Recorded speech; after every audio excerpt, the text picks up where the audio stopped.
దేవునికి స్తోత్రం కలుగునుగాక. క్రీస్తునందు ప్రియమైన యేసుతో ఏకాంత సమయము అనే అనుదిన ధ్యాన కార్యక్రమం క్వైట్ టైం క్యూటీ కార్యక్రమ వీక్షకులందరికీ ప్రభువైన యేసుక్రీస్తు నామం పేరిట విజన్ క్యూటీ ఫెలోషిప్ తరఫున ప్రత్యేక వందనాలు శుభాలు తెలియజేస్తూ నేటి ధ్యాన కార్యక్రమానికి ఉన్న ప్రేమతో ఆహ్వానిస్తున్నాను. ప్రియులారా, నేటి ధ్యానం కొరకు ఏర్పాటు చేయబడిన పరిశుద్ధ లేఖన భాగము అపోస్తుల కార్యములు 9వ అధ్యాయము 31వ వచనము నుండి 43వ వచనము. ప్రియులారా, మీ దగ్గర బైబిల్స్ అందుబాటులో ఉన్నట్లయితే నాతో పాటు వాక్య భాగము తెరవండి.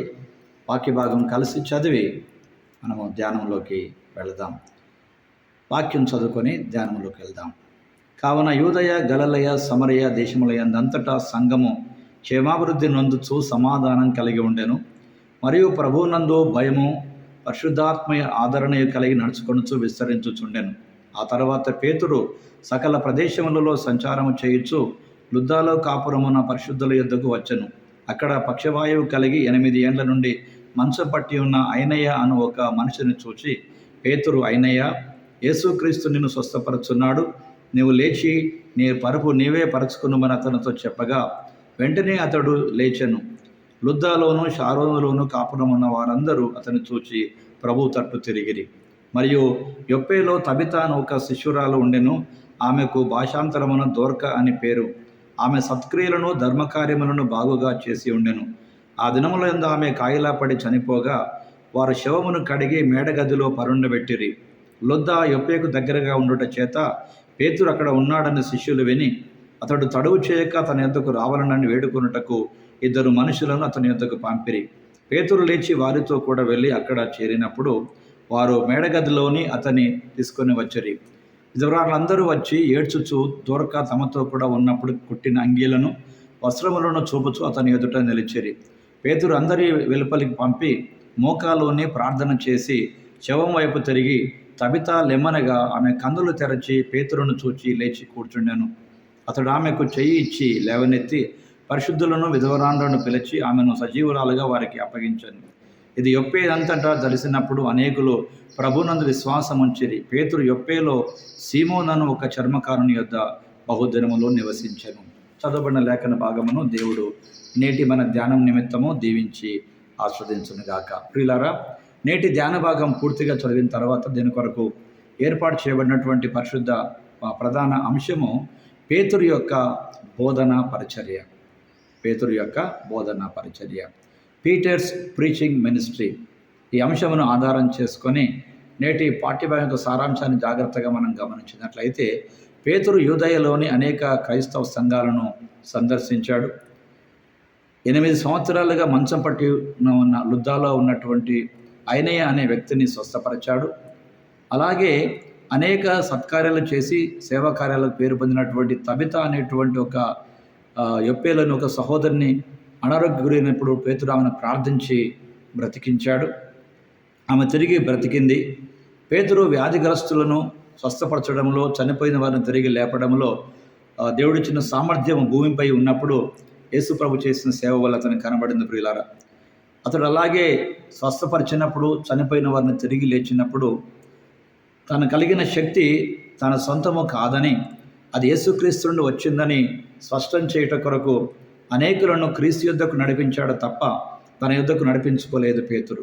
కనుక ప్రియులారా, నేటి పేతురు యొక్క బోధన పరిచర్య ద్వారా ఆయన ఎవరి వైపు మనుషులను ఆకర్షిస్తున్నట్టు మనకు అర్థమవుతుంది. ప్రియులారా, ఈ రోజున మనుషులు అనేక మంది దేవుని పేరిట స్వస్థతలు చేస్తూ వాటికి వారే కారణమన్నట్టుగా చెప్తున్నారు తప్ప స్వస్థపరిచిన దేవుణ్ణి మర్చిపోయి దేవుని వైపు ప్రజలను త్రిప్పే బదులు తమ వైపు తామే అందుకు గొప్ప శక్తివంతులమని తమ వైపు ప్రజలను ఆకర్షించి వారి పేరు ప్రతిష్టల కొరకు గొప్పగా చెప్పుకుంటున్నారు తప్ప యేసును వారు నిజంగా మయంపరచలేకపోతున్నారు. నేటి పాఠ్యభాగంలో నుండి దేవుడెవరో మనం గమనించినట్లయితే 32 నుండి 43 వచనాల ఆధారంగా దేవుడు రోగులను స్వస్థపరుస్తాడు, చనిపోయిన వారిని తిరిగి బ్రతికిస్తాడు అనేది ఎంత సత్యమో పేతురు జీవితం ద్వారా ఇక్కడ విషయాలు నేర్చుకుంటున్న ప్రియులారా. కనుక దీని ద్వారా విశ్వాసులు ప్రస్తుత ప్రపంచంలో మనం నొప్పి, వ్యాధి, మరణాన్ని గురించి వాటిని భరించేలా ప్రోత్సహించబడుతున్నారు. రాబోయే పునరుత్థాన జీవమందు తమ నిరీక్షణ కలిగి ఉంటారు. ప్రజలు, ఎందుకంటే ఇది ప్రభు బోధ. కనుక ప్రియులారా, ఈరోజు లేఖన భాగాలను ఆధారం చేసుకొని మనుషులు తమ గురించి గొప్పగా చెప్పుకునే ప్రయత్నం చేస్తున్నారు తప్ప గొప్ప దేవుని మహత్యాన్ని ప్రజలకు వినిపించలేకపోతున్నారు. నేటి పాఠ్య భాగంలో నుండి ఒక సంగతి మనం గమనించాలి. సాతానుడు మనుషులను బెదిరించడానికి మరణాన్ని ఒక ఆయుధంగా ఉపయోగిస్తున్నాడు. అయితే పునరుత్థాన నిరీక్షణ కలిగినటువంటి క్రైస్తవులంగా మనం సాతానును ఓడించగలం ప్రియులారా. అయితే పునరుత్థాన నిరీక్షణ అనేటువంటిది 1 కొరింథీ పత్రిక 15వ అధ్యాయం 55 నుండి 58 వచనాల ఆధారంగా మనం ఎలాంటి ప్రాణాపాయ బెదిరింపులకు భయపడకూడదని, ప్రభు తన వారిని బ్రతికించి తనకు నిలబెడతాడన్న సత్యం ఎంత గొప్పదో క్రైస్తవ నిరీక్షణ మనకు సాక్ష్యం ఇస్తుంది ప్రియులారా.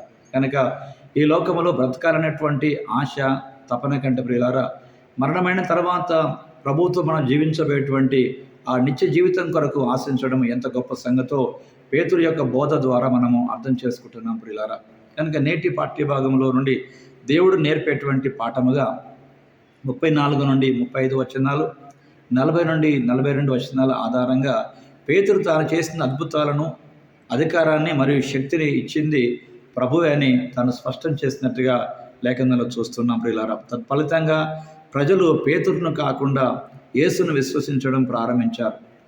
నేటి పాఠ్యభాగంలో నుండి మన జీవితానికి అన్వయింపుగా ఈ విధంగా క్రీస్తు శిష్యులు వారు చేసే క్రియలు, బోధలు, వ్రాతలు, సువార్త పరిచర్య, సేవా కార్యక్రమాలన్నీ కూడా ఇవన్నీ తమంతట తాము చేసినవి కావని, దేవుని మహాశక్తి ద్వారానే దేవుని మహిమ కొరకు, దేవుని పరిచర్య కొరకు వారు తాము చేశామని సంగతి ఒప్పుకొని దేవుని వైపు నడిపించారు ప్రజలను తప్ప తమ వైపు తిప్పుకోలేదు ఆనాటి ప్రజలు.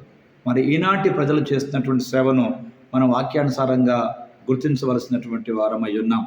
కాబట్టి యేసుక్రీస్తును సూచించే విధంగా మనం సేవ చేస్తున్నామా, మన పేరు ప్రతిష్టలు కనబడే విధంగా మనం సేవ చేస్తున్నామన్న సంగతి నేటి పాఠ్యభాగం ద్వారా ప్రభు మనతో మాట్లాడుతుండగా మనము గ్రహించవలసిన వారమై ఉన్నాం.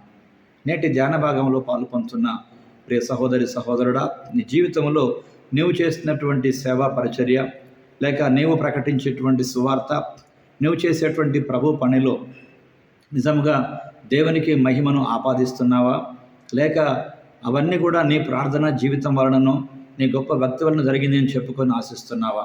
ప్రియులారా, మన సొంత భక్తి, యుక్తి, శక్తుల చేత దీన్ని మనం చేయట్లేదని, ప్రభు మహిమ కొరకు తానే ఈ శక్తి నుంచి వాడుకుంటున్న సంగతి మనం ప్రజలకు చెప్పగలిగితే ప్రియులారా, ప్రజలు మనలను వెంబడించడం బదులు క్రీస్తును వెంబడిస్తారు. అదే నిజమైనటువంటి శిష్యత్వం, అదే నిజమైన క్రైస్తత్వం. ప్రియులారా, నేటి ధ్యాన భాగంలో దేవుడు మనతో మాట్లాడుతుండగా మన జీవితానికి అన్వయింపుగా నిజమే మన పరిచర్య పరిస్థితులు ఎలా ఉన్నాయి? పేతురు పరిచర్య ఎల్లితిగా ఉన్నది. పేతురు ప్రభువుకు మహిమ చెల్లిస్తున్నాడు, క్రీస్తువై ప్రజలు నడిపిస్తున్నాడు. మరి ఈరోజు నీవు నేను చేస్తున్న పరిచర్య ద్వారా ప్రియులారా, అనేకులను మనం క్రీస్తు కొరకు నడిపిస్తున్నామా లేదా అన్న సంగతి ప్రభు వాక్యం ద్వారా ఒకసారి మన జీవితాన్ని పరీక్షించుకోవాల్సినటువంటి వారమై ఉన్నాం.